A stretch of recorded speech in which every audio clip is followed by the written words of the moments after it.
नहीं, मैं यहाँ पे जैसलमेर में जो हमारे रेलवे सुरक्षा बल पोस्ट का जो निरीक्षण करने आया था, और हमने अभी जस्ट अपने जवानों और अधिकारियों का सुरक्षा सम्मेलन लिया है।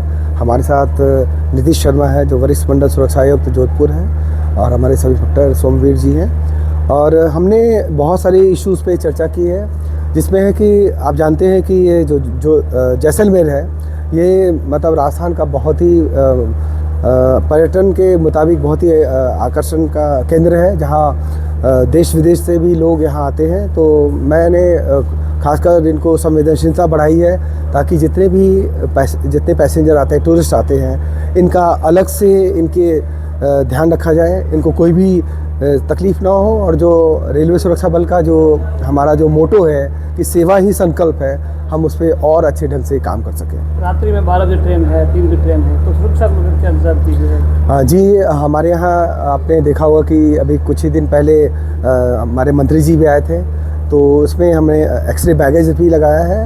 हाँ, चूँकि यहाँ हमारे यहाँ स्टाफ की थोड़ी सी स्ट्रेंथ कम है, तो हम लोगों ने होम गार्ड भी यहाँ हायर किया हुआ है, जिससे कि हमारी सुरक्षा को और सुदृढ़ किया जा सके। रेलवे स्टेशन के बाहर सर जो शराबियों की बात करें या आवारागर्दी लोगों की बात करें, तो बाहर भीड़ रहती है, और रात्रि में जो आते हैं लोग बाहर से, तो बाहर असुरक्षा महसूस करते हैं, तो उनके लिए क्या कुछ व्यवस्था रहेगी? नहीं, ज़रूर है। ये आपके जो समस्याएं हैं, जो आपके कंसर्न पे हम लोग ऑलरेडी विचार पहले भी किया है, ताकि हम लोगों ने कहा है कि जो भी बाहर भी आते हैं, हमने उस दिन भी देखा था जब मंत्री जी आए थे, तो जो रात में, चूँकि यहाँ ट्रेन का जो टाइमिंग है थोड़ा रात का है, थोड़ा ऑड आवर्स का है, तो हमने ब्रीफ किया है कि इनको और संवेदनशील हो, ताकि किसी भी यात्री को और इस तरह की जो समस्याएं छोटी मोटी हैं उसको हम लोग दूर करेंगे। सर, बतौर IIT स्टूडेंट होते हुए आपने कोर्स ज्वाइन की, इसके बाद देखिए, हम इस देश के सेवा के लिए आए हैं, और जितनी भी हमने जो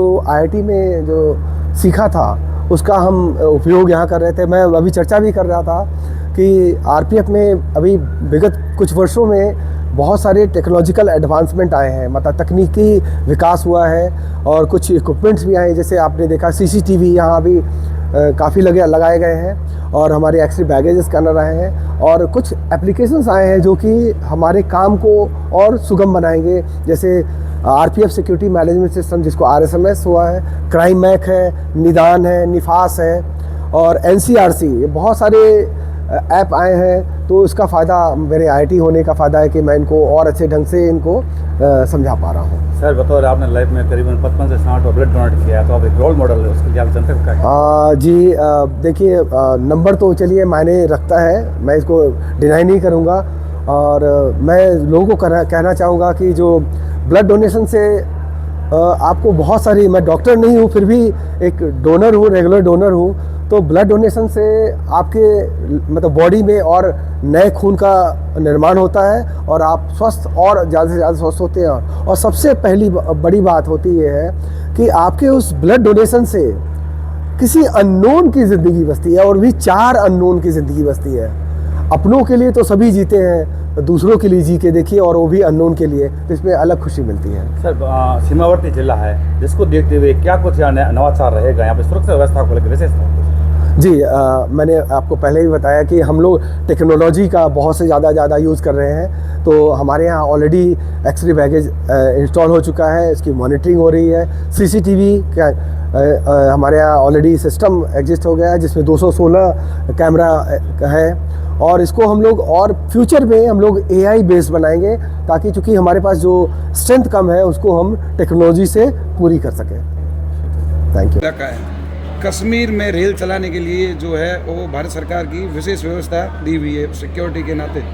तो जैसलमेर भी जो है वो संगठित गतिविधियों में अव्वल दर्जे पर रहता है। कहीं ना कहीं जो है आतंकवादियों का यहाँ आना या जाना हो सकता है, तो उसके लिए आपका विशेष तौर पर जैसलमेर को लेकर के क्या व्यवस्था है? नहीं, सही आपने बोला कि चूँकि ये सीमावर्ती है, तो हमारी जो सिस्टर एजेंसीज है, जैसे IB है, इंटेलिजेंस ब्यूरो है, हम लोग हर लेवल पे, इवन जैसलमेर हो चाहे हमारे सीनियर DSC RPF जोधपुर के लेवल पे और हमारे लेवल पे, ये नज़र रहती है। उनसे हम टच में रहते हैं कि इस तरह की कोई गतिविधियाँ अगर आती है तो उस पर एक्शन लेते हैं। और हमारे जवानों को भी मतलब चौकन्ना रहना है यहाँ पे, कैसे जो हमारे साथ जिस एग्जिस्टिंग स्ट्रेंथ है उसके साथ हम मैंने पहले भी बताया कि हमारे एक्सरे बैगेज है और सीसीटीवी के थ्रू हम इसकी 24 घंटे मॉनिटरिंग करते हैं। अभी जैसे पर्यटन सीजन है तो ऐसे गिरोह की या ऐसे संगठनों की जो है यहाँ पे सक्रियता बढ़ जाती है, तो उसको लेकर के आपका क्या कहना है? नहीं,